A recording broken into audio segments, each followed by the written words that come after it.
త్యాగ ఫలితంగా వచ్చినటువంటి విశాఖ ఉక్కు కర్మాగారానికి మరి దాదాపు అనేక వందల మంది త్యాగాలు చేశారు, వేల మంది మరి ఉద్యమంలో పాల్గొన్న లక్షల మంది.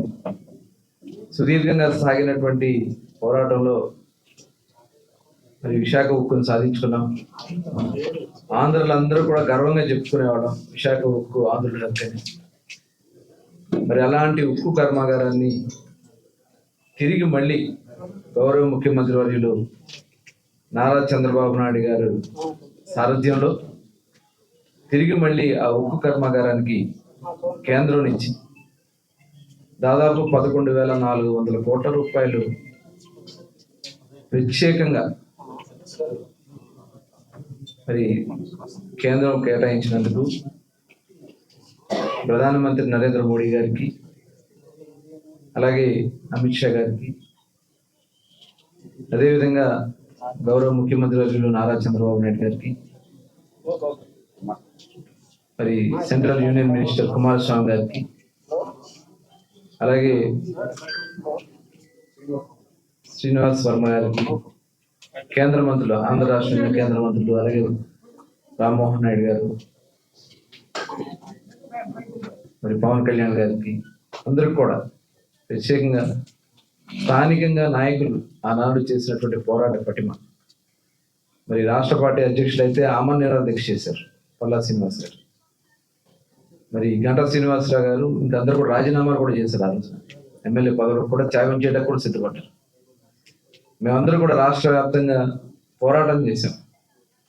అలాగే కార్మిక వర్గాలు కొన్ని వందల రోజుల పాటు మరి దీక్షలు చేశారు అక్కడ. ఇవాళ ఈ తిరిగి మళ్ళీ దీన్ని ప్రాణ ప్రతిష్ఠ చేశారు గౌరవ ముఖ్యమంత్రి గారు నారా చంద్రబాబు నాయుడు. ఇది కొత్తగా, గతంలో కూడా ఇదే పరిస్థితి వచ్చినప్పుడు, ఆనాడు వాజ్పేయి గారు ప్రధానమంత్రిగా ఉన్నప్పుడు, అప్పుడు కూడా గౌరవ ముఖ్యమంత్రి గారు కేంద్రాన్ని ఒప్పించి మరి ఆ రోజున విశాఖ ఉక్కుని మళ్ళీ కాపాడుకోవడం జరిగింది.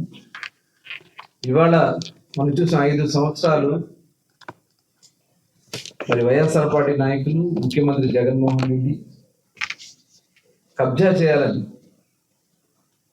విశాఖ ఉక్కు కర్మాగారాన్ని, వేల ఎకరాల భూమిని కబ్జా చేయాలనే ఏకైక దురుద్దేశంతో కనీసం కేంద్రంతో ఒక్క మాట కూడా మాట్లాడకుండా మరి ఫోర్స్కా కంపెనీతో ఒప్పందం కూడా చేసుకోవడం జరిగింది. ఆ రోజున ఇంత కుట్రలు చేసి ఇవాళ ఈ రాష్ట్రాన్ని సర్వనాశనం చేయాలని చూస్తారు. మొన్ననే హోమ్ మినిస్టర్ గారు చెప్పారు, వ్యవస్థల్ని డిస్ట్రాయ్ చేయడానికి ఎలాంటి పరిస్థితులు వస్తాయో లాస్ట్ 5 yearsలో ఆంధ్ర రాష్ట్రం అదే జరిగింది. మేము పూర్తి సపోర్ట్ చేస్తున్నాం. ఎందుకంటే ఇవాళ దాదాపు 14 పబ్లిక్ సంస్థలు ఏదైతే ఉన్నాయో ఆ సంస్థలన్నీ కూడా ఇవాళ వాడు తీసుకున్నటువంటి విధానానికి విరుద్ధంగా ఫస్ట్ టైం ఈ విశాఖ ఉక్కు కర్మాగారానికి ఇవ్వడం అనేది ఒక చారిత్రాత్మకమైన నిర్ణయం. ఇవాళ మరొకసారి వారికి ధన్యవాదాలు తెలియజేస్తా ఉన్నాను. అట్లాగే ఈ స్టీల్ ప్లాంట్ని ఇంకా మరింత, ఎందుకంటే మేము వచ్చిన వెంటనే ఆ రోజున నేను మైనింగ్ మినిస్టర్గా ఫస్ట్ టైం మ్యాగనీస్కి సంబంధించి 50 సంవత్సరాలు లీజ్ ఎక్స్టెండ్ చేయడం కూడా జరిగింది. 5 సంవత్సరాలు చేయకుండా చేస్తే ఆ రోజు మేము వచ్చి ఆ కాపీ కూడా తీసుకొచ్చి స్టీల్ ప్లాంట్లోకి వెళ్ళి అంతా సందర్శించి రావడం కూడా జరిగింది. ఆ రోజు మేమంతా కూడా వెళ్ళి ఇవాళ దాన్ని నిలబెట్టాలనేది కూటమి ప్రభుత్వం వచ్చిన దగ్గర నుంచి అదే దృక్పథంతో మేము చేసుకోవడం జరిగింది. ఖచ్చితంగా ఒక చాలా అద్భుతమైనటువంటి అభివృద్ధి ఆంధ్ర రాష్ట్రానికి స్టీల్ ప్లాంట్ ద్వారా వస్తుందని చెప్పి ఖచ్చితంగా మేము భావిస్తాను. ఇంకా దానికి కావాల్సినటువంటి ఇతర నిర్ణయాలన్నీ కూడా త్వరలో తీసుకోవడం కూడా జరుగుతుంది. ఇవాళ ఏ రకంగా ఉత్తరాంధ్ర మీద వాళ్ళు అనిశ్చయాలనే కార్యక్రమాలు కూడా జరిగింది. కేవలం భూదోపిడీ కోసం మాత్రమే ఆ రోజున జగన్మోహన్ రెడ్డి గారు ఈ కార్యక్రమాలన్నీ కూడా చేశారు. ఇక్కడ విశాఖపట్నంలో రైల్వే జోన్ కేంద్ర ప్రభుత్వం సపోర్ట్ చేసినా కూడా కనీసం ఆ రైల్వే జోన్ని కంప్లీట్ చేయాలి, దానికి బిల్డింగ్ కట్టడానికి కూడా సపోర్ట్ చేయనటువంటి పరిస్థితి రాష్ట్ర గవర్నమెంట్ మనం చూసాం. ఇవాళ వచ్చిన వెంటనే 52 ఎకరాల భూమిని కేటాయింపు చేసి బిల్డింగ్ నిర్మాణం చేసి ఇవాళ మన ప్రధానమంత్రి గారి చేతుల మీదుగా ప్రారంభించుకోవడం అనేది మరి ఈ ప్రభుత్వం ప్రజలకు ఇచ్చినటువంటి మాటకి ఎంత కట్టుబడి ఉందో దానికి ఇదే ఒక నిదర్శనం.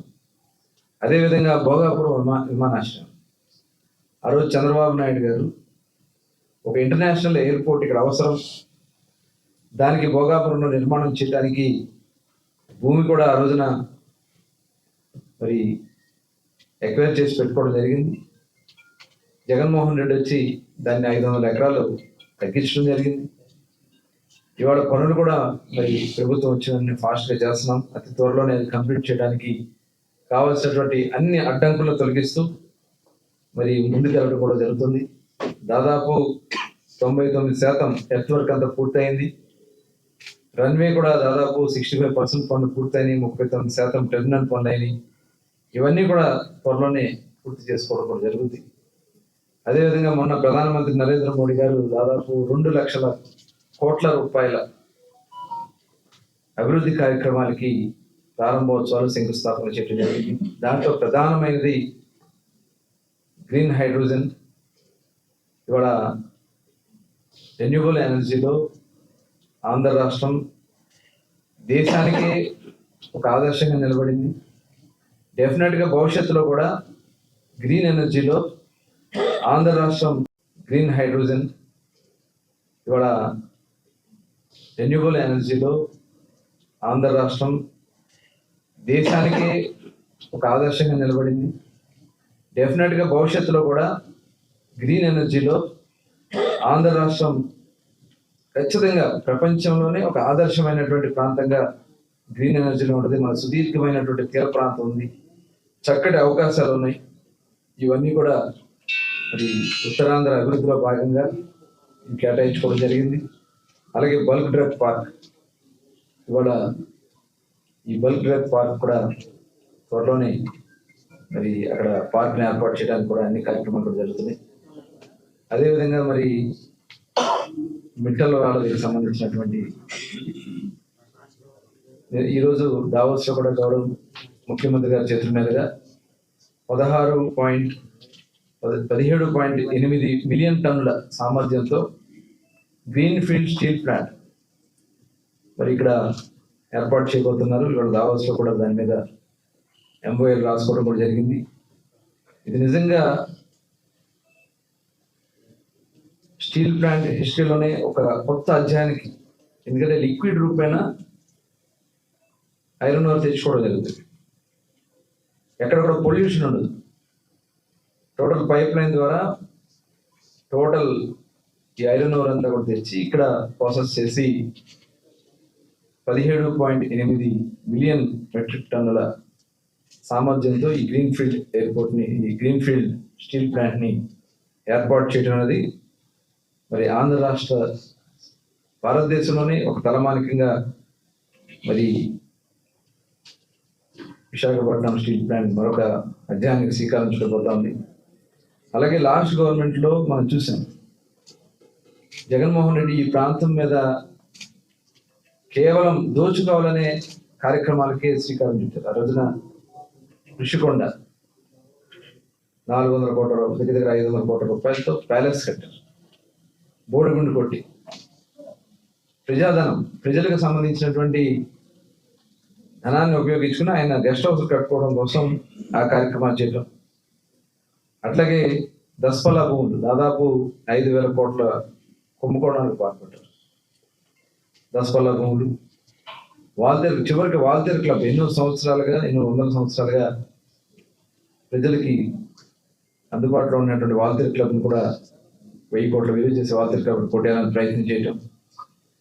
మరి ఇవాళ ప్రభుత్వం కట్టుబడింది అన్ని కార్యక్రమాలకి. ఈరోజు ఆంధ్రప్రదేశ్ రాష్ట్ర ప్రభుత్వం గౌరవ ముఖ్యమంత్రి వర్యులు చంద్రబాబు నాయుడు గారు ఇవాళ టీసీఎస్ సెంటర్స్, లోకేష్ గారు కూడా మొన్న వచ్చి అందరితో కూడా మాట్లాడటం జరిగింది. టాటా కన్సల్టెన్సీ కూడా త్వరలోనే వాళ్ళ బిల్డింగ్ నిర్మాణం చేసుకోవడానికి టీసీఎస్ మరి ఇక్కడ రాబోతున్న అలాగే గూగుల్ సంస్థ కూడా విశాఖపట్నంలోనే ఏర్పాటు చేయడానికి వాళ్ళ ముందుకు వస్తున్నారు. అదాని డేటా సెంటర్, అలాగే మైక్రోసాఫ్ట్ ఆల్రెడీ వచ్చింది, ఇంకా దాన్ని మరింత ముందుకు తీసుకెళ్ళడానికి కార్యక్రమాలు. అలాగే గతంలో మరి మిలీనియం టవర్స్ ఉంది, కేవలం ఇంక్యుబేషన్ సెంటర్ కింద కొత్తగా స్టార్ట్అప్స్ చేసేవాళ్ళు ప్లగ్ అండ్ ప్లే కింద మిలీనియం టవర్స్ నిర్మాణం చంద్రబాబు నాయుడు గారు చేస్తే ఆ మిలీనియం టవర్స్ని వాళ్ళ సొంత అవసరాల కోసం ఉపయోగించుకోవడానికి మరి జగన్మోహన్ రెడ్డి చేసినటువంటి విధానం మనం చూస్తాం. తిరిగి మళ్ళీ దాన్ని జాతికి అంకితం చేసే విధంగా మిలీనియం టవర్స్ని కూడా మరి ఐటీ సెంటర్స్ కోసం చేసుకోవడం జరుగుతుంది. పోలవరం కానీ ఇవాళ పోలవరం పనులు కూడా చాలా వేగవంతంగా జరుగుతుంది. ఉత్తరాంధ్రకి ఏదైతే లెఫ్ట్ కెనాల్ ఉందో పోలవరం లెఫ్ట్ కెనాల్, దాదాపు పోలవరం నుంచి బహుదా వరకు మధ్యలో ఉండే అన్ని ప్రాజెక్ట్స్ తోటపల్లి కానీ మిగతా అన్ని కూడా కలుపుకుంటూ ఈ ఉత్తరాంధ్ర సస్యశ్యామం చేయటం. అదేవిధంగా పోలవరం నుంచి మనకచర్ల ప్రాజెక్టు కూడా మరి ముఖ్యమంత్రి గారు మొన్న ప్రధానమంత్రి గారికి హోంమంత్రి గారికి వివరించడం జరిగింది. దీని ద్వారా ఆంధ్ర రాష్ట్రం మొత్తం కూడా ఎందుకంటే ప్రతి సంవత్సరం 10,000 క్యూసెక్ల నదీ జలాలు సముద్రంలో కలిసిపోతా ఉన్నాయి. కాబట్టి ఆ వాటర్ని సేవ్ చేసి ఆ వాటర్ ద్వారా ఆంధ్ర రాష్ట్రం మొత్తం కూడా సస్యశ్యామలం చేయొచ్చు. దాదాపు 1000 క్యూసెక్లు ఉంటే ఆంధ్ర రాష్ట్రం మొత్తం కూడా సస్యశ్యామలం ఉంటుంది. అందుకని ఇవాళ ఆ ప్రాజెక్ట్ని కూడా చేయడానికి మొన్న అమిత్ షా గారు కూడా ఆయన కూడా సానుకూలంగా స్పందించడం కూడా జరిగింది. తప్పకుండా ఆంధ్ర రాష్ట్రానికి మొన్న ఒక్క విషయం అన్ని ఏరియాలని సమానంగా చూస్తాం. 26 జిల్లాలు కూడా ఇవాళ అభివృద్ధి పనులను ముందుకు తీసుకెళ్ళడానికి అన్ని కార్యక్రమాలు కూడా చేసుకుంటూ ముందుకెళ్తా ఉంది. ఈ విశాఖ ఉక్కు కాపాడిన భవిష్యత్ తరాలకి చరిత్రలో నిలబడేది ఒక చంద్రబాబు నాయుడు గారు అనేది ఖచ్చితంగా చెప్పొచ్చు. భవిష్యత్తులో కూడా ఇంకా దానికి అవసరమైనటువంటి ఏ కార్యక్రమాలు చేయడానికైనా కూటమి ప్రభుత్వం సిద్ధంగా ఉంటుందని చెప్పి తెలియజేస్తాం.